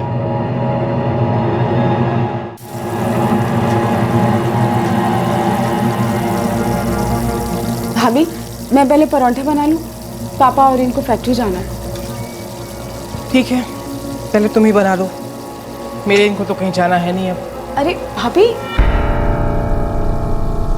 एक लफ्ज ना निकालियो मुंह से। ऋषभ और पापा जी की वजह से पहले ही मेरा दिमाग पक चुका है। बहुत झेल लिया मैंने, अब तू मत शुरू हो जा। आप उनकी जातियां सहते वहां काम पर, और उसका असर यहाँ मैं झेलती हूँ घर पर। क्या मतलब? बड़ी बहू हूं ना मैं इस घर की, लेकिन जब से आपको पापा जी ने निकाला है तब से मेरी हैसियत एक नौकरानी सी हो गई है। ना कोई इज्जत, ना कोई औकात। आपको खबर भी है कि कैसे किरण और देवर जी मिलकर घर में सब कुछ हड़प कर रहे हैं। संगीता, इसमें मैं क्या कर सकता हूँ? आप अपना हक मांग सकते हो, या न मिले तो छीन सकते हो। इस घर में, इस फैक्ट्री में आधा हिस्सा आपका है। अगर आज बंटवारा नहीं हुआ ना तो कल को ऋषभ सब कुछ हड़प कर लेगा, सारे आम वो खा जाएगा और आपके नसीब में गुटलियां तक नहीं होंगी। हिस्सा? जी हाँ, मेरा हिस्सा। इस बिजनेस को आगे बढ़ाने में मैंने भी मेहनत की है। बहू, तुम्हें भी क्या ऐसा ही लगता है?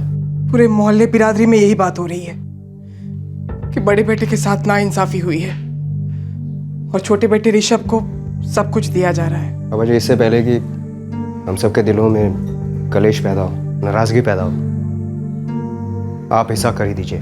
तुझे वाकई लगता है कि तूने बिजनेस को बढ़ाया है? आपको इसमें शक है तो मैं क्या बोल सकता हूँ? जहां तक मुझे मालूम है बेटा, तुमने बिजनेस को इतना बढ़ाया है तो बिजनेस में बड़े बड़े नुकसान भी तुम ही ने कराए हैं, जो इस वक्त ऋषभ और मैं भरने में लगे पड़े हैं। ये तो ज्यादती हो रही है पापा जी। इन्होंने एक छुट्टी तक नहीं ली है। कोलू के बैल की तरह दिन रात काम करते हैं ये। जो आपको तो कभी दिखाई नहीं देता पापा जी, आपको तो बस नुकसान ही दिखाई दिया। मुझे मेरे सामने बर्बादी दिखाई दे रही है। एक फूटी कौड़ी के बिना मैंने ये बिजनेस शुरू किया था। तुम्हारा खून पसीना बिजनेस में नहीं, उसे तोड़ने में लगा रहे हो तुम, जो मैं कभी होने नहीं दूंगा। पापा जी, बंटवारा तो तभी हो गया था जब आपने मेरा हक जो है ना ऋषभ को दे दिया था। जब दिलों का बंटवारा हो चुका है तो बिजनेस और घर का क्यों नहीं? घर का भी? तुम दोनों से ये उम्मीद नहीं थी। खैर, इतनी खटास है तो सुलह की तो कोई गुंजाइश ही नहीं बचती। तो आप मुझे मेरा हिस्सा देंगे ना? पहले घर का बंटवारा होगा। इसका मतलब तुम तीनों को अब अलग रहना होगा। और जहां तक बिजनेस का हिस्सा है, तुम्हें उसका हिस्सा मिलेगा, लेकिन अकाउंट डिपार्टमेंट से समझने के बाद, फायदे का भी और नुकसान का भी, जिसकी तुम्हें भरपाई करनी होगी। आया समझ में? हाँ की है पापा जी ने नाइंसाफी मेरे साथ। हाँ तो सिर्फ आपके साथ नहीं, मेरे साथ भी, वीरू के साथ भी। हाँ सबके साथ की है। देख संगीता, इस वक्त मेरी फैक्ट्री की हालत जो है ना बड़ी डामाडोल है, तो पूरा कर्ज में डूबा हूँ। अगर इंसाफ हुआ होता ना तो बंगले को गिरवी रखकर कुछ कर्जा चुका चुके होते हम लोग, लेकिन हमारे हिस्से तो उस बंगले की ईंट तक नहीं आई। सब कुछ वो लोग हड़प करके बैठे हैं। पूरी दुनिया फुस-फुस कर रही है कि रंधावा खानदान के चिराग किरण के दोनों बच्चे हैं। ये बड़ा पोता वीरू तो किसी की गिनती में भी नहीं आता। मेरे कलेजे पर छुरी चलती है इससे। वो दर्द, वो जिल्लत, वो अपमान मैं घुट घुट कर पीता रहा। कभी समझ नहीं आया कि मेरे दादा और चाचा मेरे मम्मी पापा के साथ इतने बेरहम क्यों थे। मैं बेरहमी सहते सहते बड़ा हुआ। अब वो बेरहमी सहते सहते बूढ़े होंगे। उन्हें दर्द देकर मेरे दिल को सुकून तो मिल गया है, लेकिन एक दर्द मेरा ये है कि वो फिरौती के पैसे शायद अब कभी नहीं मिलेंगे। मुझे उसका मज़ा लेने का मौका नहीं मिलेगा और ना ही मेरे दोस्तों को मिलेगा। जो प्लान वीरू और उसके दोस्तों ने बनाया था, ये केस उस प्लान के हिसाब से नहीं जा रहा था। क्या हुआ? क्या पुलिस वालों ने? क्या हुआ? ऋषभ, अरे मैं पूछ रही हूँ क्या हुआ? क्या पुलिस वालों ने? कहाँ है मेरा बेटा? ऋषभ कुछ तो बोल। अरे कुछ तो बताइए, बेटा कहाँ जा रहा है? ऋषभ क्या कहा पुलिस वालों ने? ऋषभ बोल दे ना मेरा बेटा।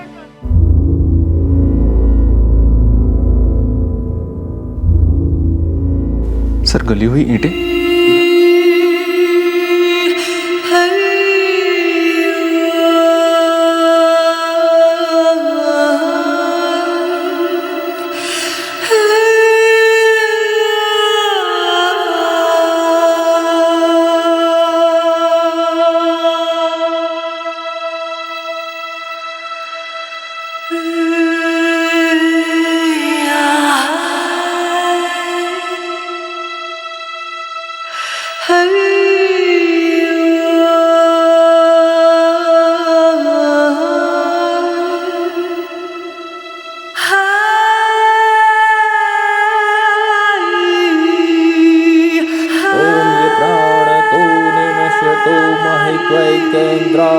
जगतो बभूव जय श्रेयस दुष्पद तस्मै देवाय हविषा विधेम ओम विश्वानि दुरिता परान्ति दुर्विदत्रा मगायते आरे देवा देवेशो मनीषो यतिष्ठान।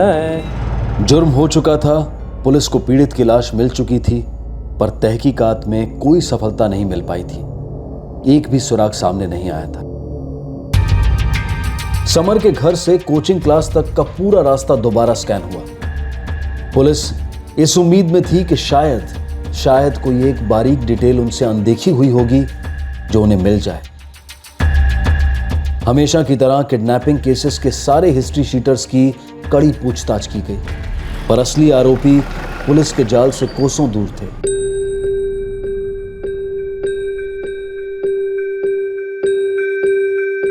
अब जो हो गया सो हो गया।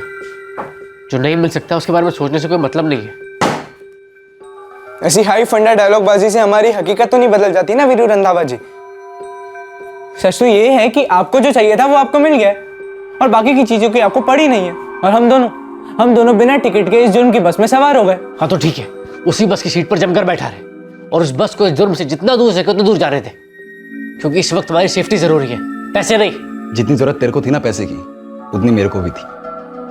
पर सीधी बात यह है कि पैसे तो मिलने से रहे, तो बेटर आइडिया यही है कि यहाँ से आगे बढ़ते हैं। कैसे बढ़ेंगे आगे? ऐसे कंगाली में? आगे बढ़ने का प्लान तो अपन तीनों ने पहले से बना के रखा था। फॉरेन जाएंगे, आगे पढ़ेंगे, और वो फिरौती के पैसों से अपन लोग एक नई लाइफ शुरू करने वाले थे, पॉश लाइफ। और अब देखो गली के पागल कुत्तों जैसे इधर उधर छुप रहे हैं हम लोग। सर जी, मैंने समर के पापा, उनके पापा, दोनों का हर एंगल से एक्सरे करा लिया है, कुछ निकल ही नहीं रहा है। कोई पुरानी दुश्मनी नहीं, दूसरी औरत नहीं, यूनियन वाला लफड़ा नहीं, कुछ भी नहीं। और तो और फिरौती की दूसरी कॉल कभी आई ही नहीं। मतलब अजीब बात है ना।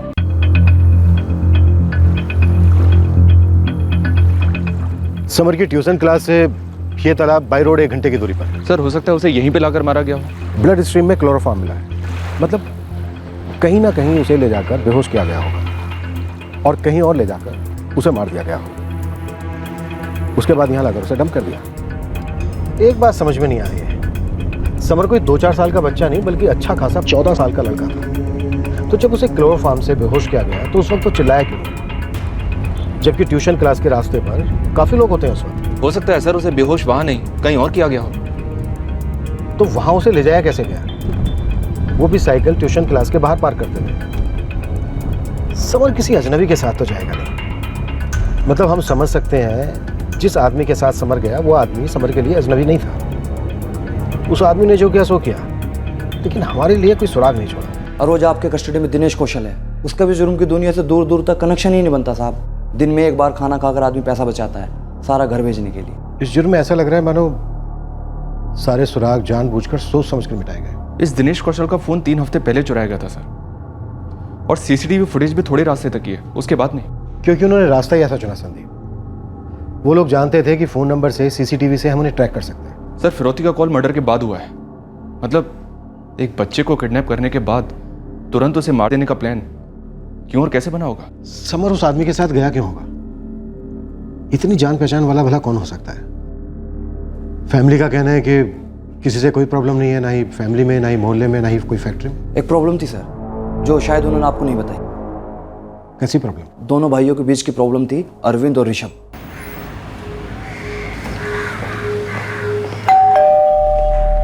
हद है जी,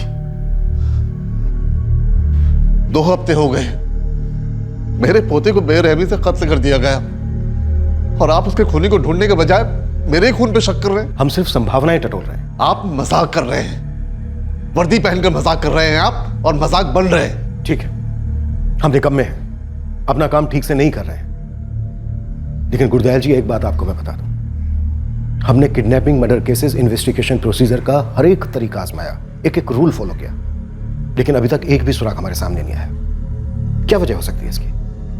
हमें क्या पता? आप ही को तो पता होना चाहिए कि आपके दोस्तों में, आपकी फैमिली में कौन ऐसा है जिसके अंदर इतना जहर भरा है, इतना गुस्सा भरा है कि वो निकला भी तो इतने भयंकर तरीके से निकला। देखिए सर, आप जिस झगड़े की तरफ इशारा कर रहे हैं वो पुरानी बात है। अब तो हम दोनों के बीच में सुलह भी हो चुकी है। सर, हमने अपने घर का बच्चा खोया है, एक ऐसी चोट खाई है जिसका घाव अगले जन्म में भी नहीं भर पाएगा, और आप ऐसे वक्त में मेरी फैमिली के ऊपर उंगली उठा रहे हैं। मेरे और अरविंद भैया के बीच में अब प्यार का रिश्ता है, हम दोनों एक दूसरे के लिए डटकर खड़े हो सकते हैं। तो फिर कौन हो सकता है ऋषभ जी? फिरौती के लिए दूसरा कॉल अभी तक नहीं आया। क्यों? क्योंकि किडनैपिंग सिर्फ कत्ल के इरादे से की गई। फिरौती तो तुक्का लगाया जा रहा था, शायद हमें गुमराह किया जा रहा था।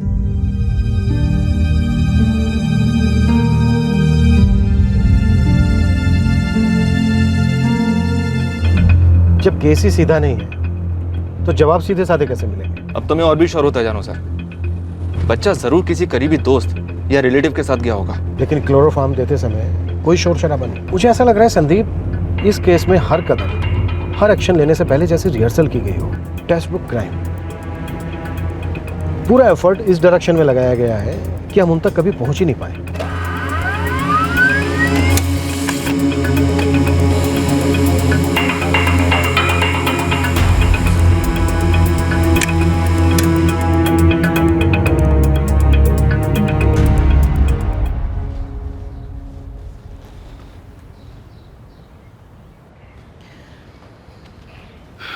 इतने सालों मैंने उन लोगों के लिए दिल ही दिल में बुरा चाहा, लेकिन ये जो हुआ है ना, उसकी वजह से मेरा दिल भी रो रहा है।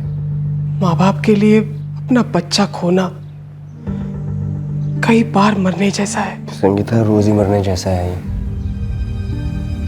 अब देखो ना क्या से क्या हो गया। और कुछ दिन पहले ही वीरू ने हम लोगों की सुलह कराई थी। मुझे लगा कि सब कुछ पहले जैसा हो गया, लेकिन अब सब बदल गया। पहले जैसा कुछ नहीं हुआ।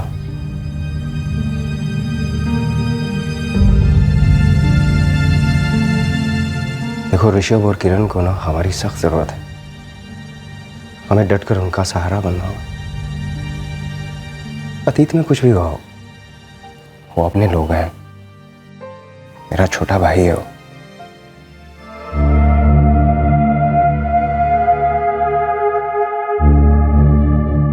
समर का परिवार इस हादसे से निपट ही नहीं पा रहा था, लेकिन समर के हत्यारे वीरू का परिवार समर के परिवार के साथ खड़ा हो गया था और दिलो जान से उनका सहारा बनना चाहता था। इस संगीन जुर्म के बाद भी तीनों मुजरिम अपनी अपनी जिंदगियां यूं बसर करने लगे मानो उनसे कोई जुर्म हुआ ही नहीं था। पुलिस बिना किसी सुराग के अपने करियर के सबसे लो पॉइंट का सामना कर रही थी और फिर आया एक ब्रेक थ्रू, जिसे तो आखिर आना ही था, क्योंकि परफेक्ट क्राइम एक मिथ्या है। मुजरिम भले ही अच्छे से अच्छी प्लानिंग कर ले, लेकिन जुर्म अपनी निशानियां कहीं ना कहीं छोड़ता ही है। ये क्या है? ये वो सड़क की फोटो लेता है, कैमरा है। CCTV camera? जी। किसी ने तुमसे फुटेज नहीं मांगा? साहब, वो आपके बड़े अफसर लोग आए थे, वो किसी बच्चे के बारे में पूछ रहे थे, कैमरे के बारे में किसी ने कुछ नहीं पूछा। सर, ये ट्यूशन क्लास वाली गली है, उसी को लग के राइट में एक दूसरी गली है, ये दुकान वहीं पे है। उसी दुकान से पूरे महीने का सीसीटीवी फुटेज मिला। कैसे छूटी है दुकान?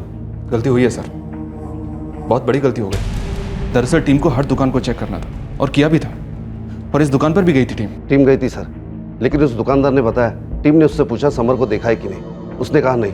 उन्होंने सीसीटीवी मिस किया, लेकिन उस दुकानदार ने भी नहीं बताया सर। लगाओ, चेक करते हैं, मुझे लगता है इससे कुछ ना कुछ जरूर मिलेगा। एक छोटी सी दुकान का सीसीटीवी कैमरा फुटेज इस केस का सबसे अहम सबूत साबित हुआ। पुलिस को जिसकी तलाश थी, इंतजार था, वो अब उनके सामने आ गया था।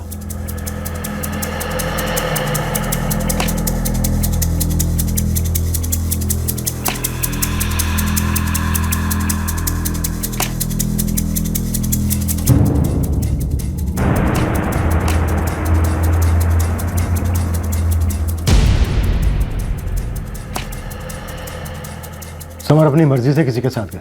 बाइक की नंबर प्लेट नहीं दिख रही सर, और बाइक किस कंपनी की है ये भी नहीं दिख रहा। बाइक वाला बहुत चालाक है सर, बाइक की हर चीज ढकी हुई है। पहले हर चीज बहुत अच्छी तरह सोची गई, फिर उसे अंजाम दिया गया। रिमाइंड करके देखते हैं कि ये बाइक पहले कितनी बार इस एरिया में आई।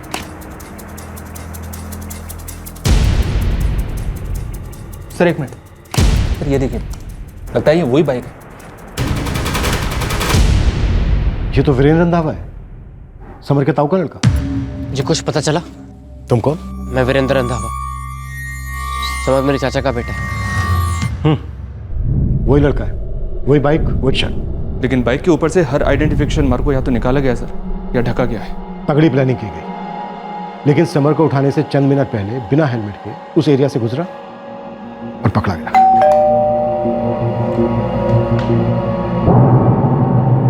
जी, ये कौन है? ये तो मेरा बेटा वीरू है। क्यों, क्या बात है? ये तो आपका बेटा वीरू ही बता सकता है कि बात क्या है, लेकिन एक बात के लिए तैयार रहिएगा, खबर बुरी है।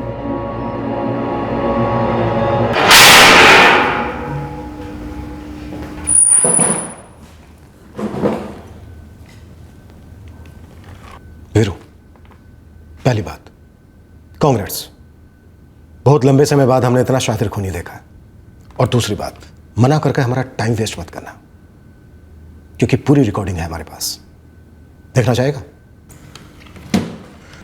नहीं देखना है सर, मैंने ना नहीं बोला है। मतलब तू हाँ बोल रहा है? समर की किडनैपिंग और मर्डर तूने किया? क्यों और कैसे? पूरी कहानी चाहिए मुझे।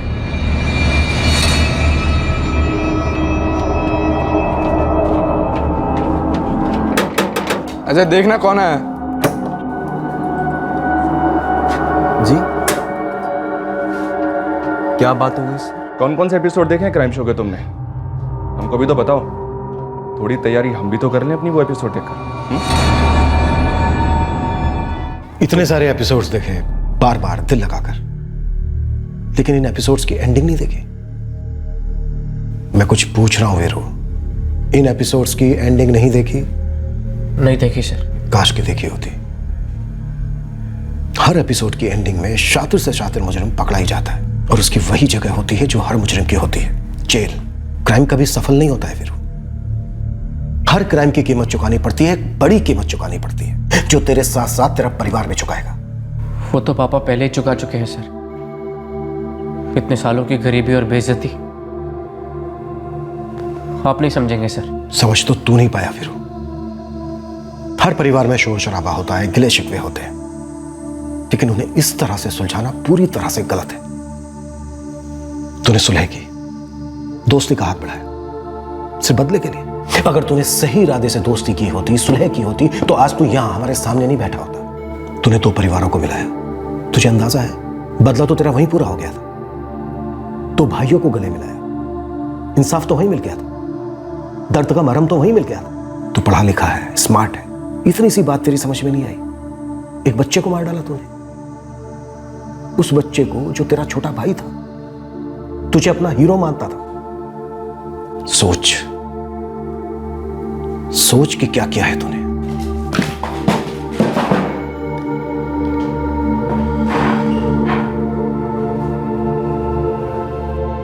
समर के परिवार पर चौंकाने वाली सच्चाइयों का कहर सा टूट पड़ा। एक तो शौक इस बात का था कि वीरू ने सुलह एक जुर्म करने के लिए करवाई थी। दूसरा उससे भी भयानक शौक था कि किस तरह उनके जिगर के टुकड़े समर का कत्ल कर दिया गया। और तीसरा शौक इस बात का कि यह सारा जुर्म पहले अमन को नजर में रखकर प्लान किया गया था। वीरू के माता पिता पछतावे की आग में तड़प रहे हैं कि उनका क्लेश, उनका आक्रोश, उनका गुस्सा उन्होंने जाने अनजाने में एक मासूम बच्चे के दिलो दिमाग में भर दिया था, जिसकी वजह से बड़े होकर वीरू ने इतना संगीन जुर्म किया।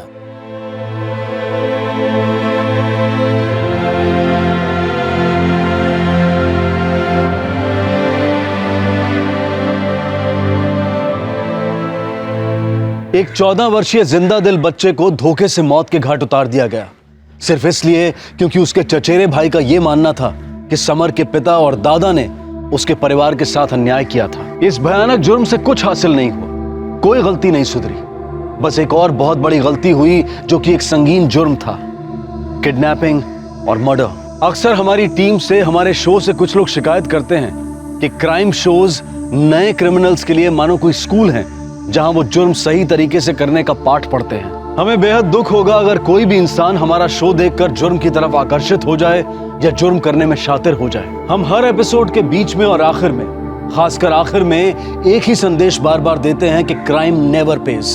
हमने आज तक एक भी एपिसोड ऐसा नहीं दिखाया है जिसमें मुजरिम कानून की गिरफ्त से बच निकला हो। अजय और कमल दोनों लोअर मिडिल क्लास परिवारों को बिलोंग करते हैं और अपने बेहतर भविष्य के लिए वो विदेश जाने का प्लान बना रहे थे, जहां वो पढ़ना चाहते थे, सेटल होना चाहते थे। वो वीरू के साथ इस जुर्म में पैसों के लिए शामिल हुए थे, लेकिन अब उनका भविष्य कभी बेहतर नहीं होगा। हमने पहले भी कई बार कहा है और बार बार कहते रहेंगे, क्राइम नेवर पेज।